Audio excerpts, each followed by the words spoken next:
Started five new players today. Yep. They all looked pretty impressive.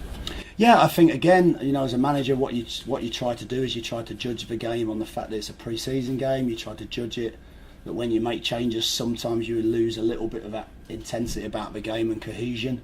If you look at first half, Badou and Dye's not even trained with a team yet. That was his first kicking of a ball this season in a slightly different position, which I thought he actually took on really well when he strides into space. He's really impressive. He's going to be a little bit rusty.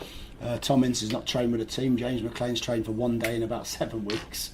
So when you looked at that, I thought we actually had a decent balance first half against almost Wolves' strongest team first half, which won the championship at a canter last year, and I thought we were in good control. I thought we controlled the game quite well. I just felt, again, at this stage of the season, you're looking for that last little bit, and the last little bit was just a little bit lacking in finesse or quality or whatever it was in the final third. But that's normal. But I thought there were some good bits. I thought we defended well. I thought our shape was good. And against a team like Wolves, they tend to drop very deep, and it's hard to find space that you would probably get in other games. So on the whole, I was pleased with a lot of it. But we know, of course, that we've still got plenty of work to do. Taking into account what you've just said about some of the players coming in quite late now, you've only got 10 days left before the Leeds game. Will you be ready? We'll be ready, but I don't think we'll be at 100%, which I think in some ways is quite a good thing, because it gives us that room to improve. If you look at that today, and if you think if we can improve another 20-30% on that first half showing, then you can see what a good side we've got. If you'd put some of those players into the first half as well. You look at Etebo, looks a terrific signing. I think second half he was a standout player on the pitch for me. And you look at some of those other players who are a little bit fitter. So I think I think any team, and I say the Premier League teams because of course we have, even though we're not a Premier League team, we have probably the same amount of internationals as a Premier League team. And I think most of those clubs are going to say the same. Pre-season after a World Cup is a bit sporadic. You get your players back later. You might have to accept that you haven't got as much cohesion as you'd like to have, but they're good. But they're probably better players than you'd normally have. So it's you have to take one on one hand, and you have to accept the other one as well. But we've got plenty of time to work. Again, I was pleased with some of the elements. When we pressed well, we pressed really well. When we didn't press so well, we left some spaces, and again, that's that only comes with a team working on the training ground and getting better and better. You sound like you've got a clear idea what your starting 11 is going to be against Leeds.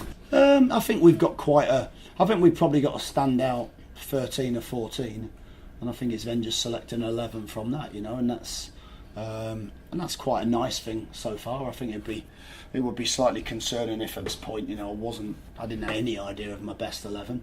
But I think what you find in this championship is that you've got to have a very strong 2022, and every one of those players are going to be needed over the season. Some of those players might not start a game, but might come on and finish the game for us. Some of those players might come and tactically see the game out, and you need all sorts of options, So, but certainly come the first game of the season, we're going to have some very, very good players not starting in the 11. You expect a full team for Saturday again? Yeah, I think I think we've I think again, and it's not me being critical, but I think the way that the pre-season schedule's been organised, it's probably left us a little bit short in terms of game time for some of the players as a whole. But I think what you've got now is you've got most of those players have played quite a few sort of 60s and 70 minutes. I thought we looked quite strong. When we took players off, we weren't taking them off because they were fatiguing.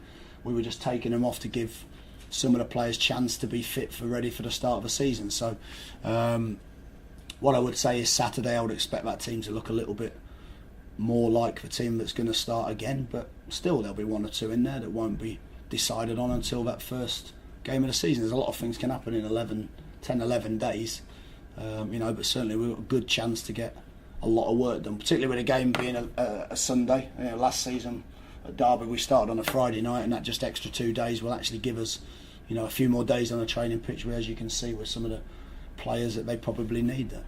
Would you expect any additions to the squad before? Yeah, I'd hope so. Yeah, I still think we're a little bit light in one or two areas. I still expect some players to go out because we can't sign players for